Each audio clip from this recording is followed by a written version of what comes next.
Aujourd'hui, envolons-nous pour un film mexicain découvert au PIF 2022 par International Fantastic Film Festival et qui est déjà l'un des grands films de l'année en question.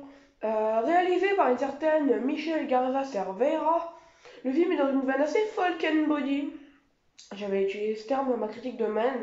Les deux films sont ultra différents, mais le folk and body, je parle plutôt au niveau de l'horreur. Non pas au niveau de tout le reste des deux films, Men d'Alex Garland et du coup Esra de Michel Garza Cervera. Commençons sans plus tarder, comme je viens de vous le dire, avec l'excellent Ouesra.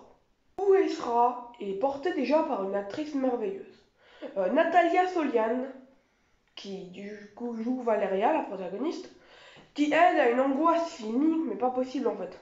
L'angoisse qui est créée par des effets très forts aussi, pas que par le jeu de Natalia Solian. Entre horreur assez classique, hein, on a parfois des effets de style assez simplés, mais aussi beaucoup de singularités qui construisent le récit. Cette angoisse est aussi épaulée par un sound design qui rend les craquements d'os tétanisants, mais vraiment. J'ai trouvé ça vraiment à chaque fois. J'ai beaucoup aimé ce récit d'émancipation avec des personnages crédibles, presque jamais surfaits. J'avoue qu'il y a quelques trucs qui auraient pu être changés dans le scénario au niveau de certains personnages secondaires, mais on peut pas tout avoir. Dans ce film où Valeria a été forcée en fait, parce que ce film, on suit Valeria, qui a été forcée par la pression socio-familiale à rentrer dans le diktat, du coup, à se marier avec un homme, à avoir un enfant, voilà. Mais où elle réussit finalement à être qui elle veut, nous sans égratignure. Alors il y aura un peu de folk horror qui teintera à la fin. J'aime beaucoup. C'est assez important de dire qu'il y a du folk horror. Parce qu'on nous rend quand même le film comme un bon gros film de folk horror, alors que seule la fin contient une de mes petites déceptions, j'avoue. Mais voilà. Donc ouais, le message du film, tout ça, même le jeu de l'actrice, l'angoisse, tout est super bien fait. C'est-à-dire que les gens avec moi n'ont pas compris le même message que moi pour OSRA.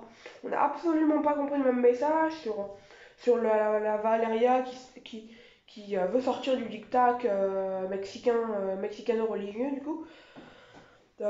Et j'ai pas eu beaucoup de gens qui m'ont dit ça. Dites-moi ce que vous en pensez quand vous verrez le film, ou si vous l'avez déjà vu d'ailleurs, parce que j'ai vu aussi un avis qui était pareil que le mien. Sauf que lui, je l'ai trouvé dans les critiques.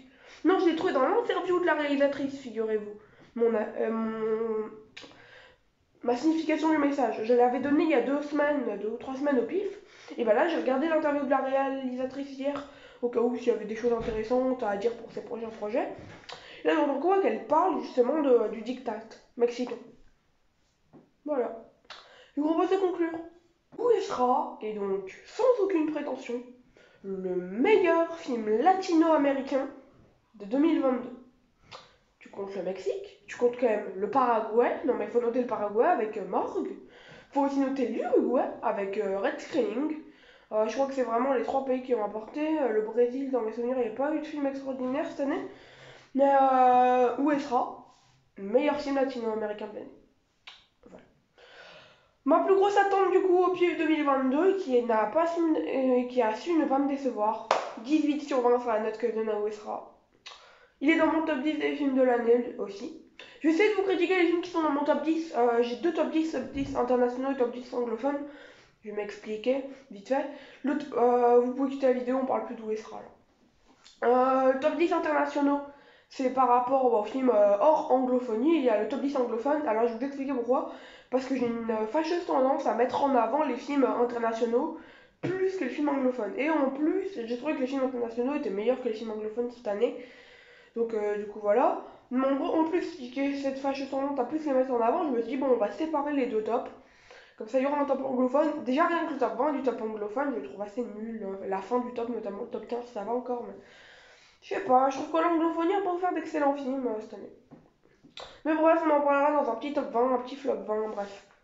On se retrouve la prochaine fois. Ciao.